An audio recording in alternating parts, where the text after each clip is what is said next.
Ready 3 2 1 start.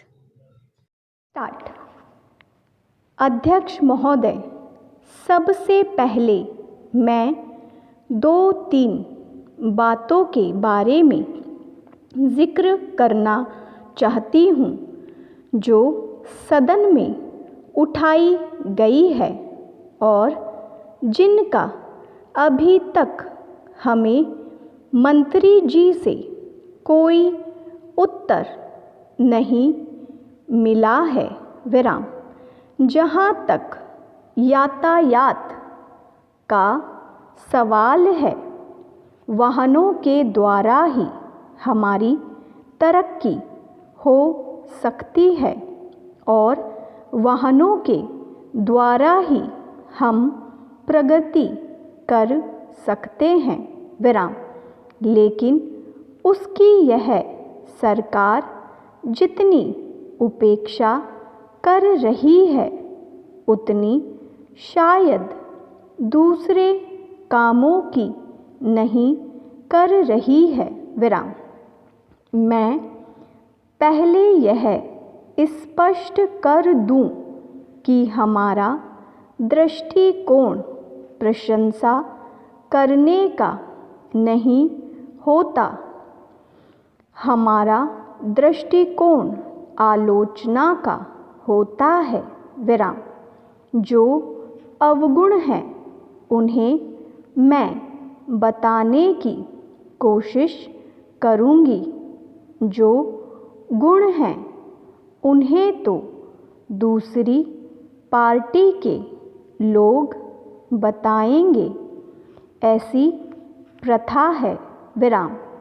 अब जहाँ तक यातायात का सवाल है, रेल डिब्बों के संबंध में इस सदन में और बाहर भी बार बार इस चीज़ की मांग की गई है कि इस बारे में कुछ किया जाए, क्योंकि आपके पास जितने डिब्बे हैं उनकी भी सप्लाई आप बराबर नहीं कर पा रहे हैं।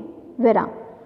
उदाहरण के लिए सरकार को यह मालूम है कि अनाज 2 महीने मई और जून में आता है।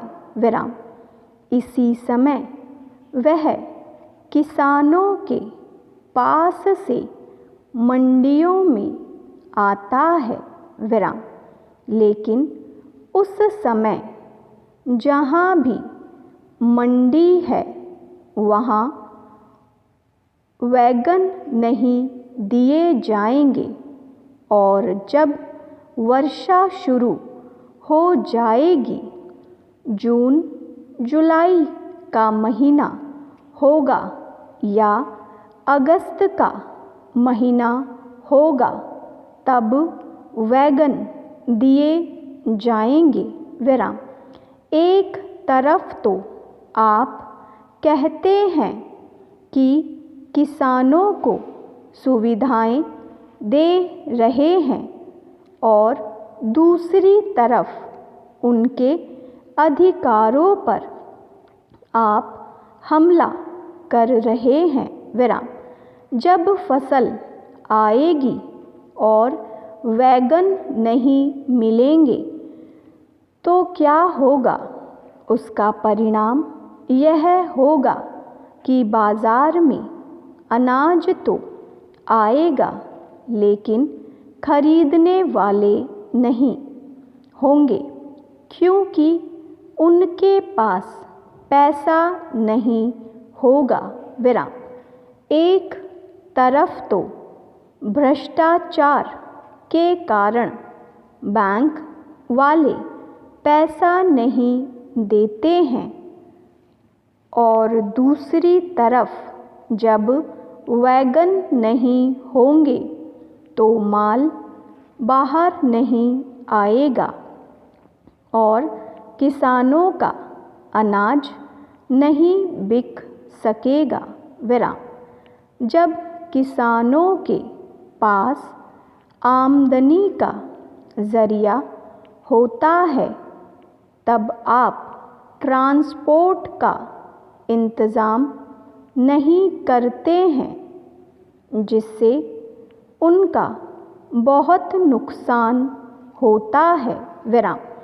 महोदय, आपके विभाग का यह हाल है कि जहाँ एक जगह उसका एक भाग केंद्र सरकार के अधीन है तो दूसरी जगह कोई भाग राज्य सरकार के अधीन होता है। विराम।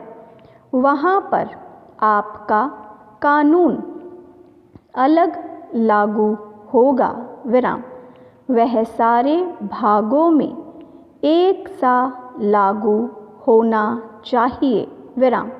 लेकिन दुर्भाग्य यह है कि रेलवे में अलग अलग सुविधाएं हैं किंतु उनका उपयोग नहीं हो पा रहा है।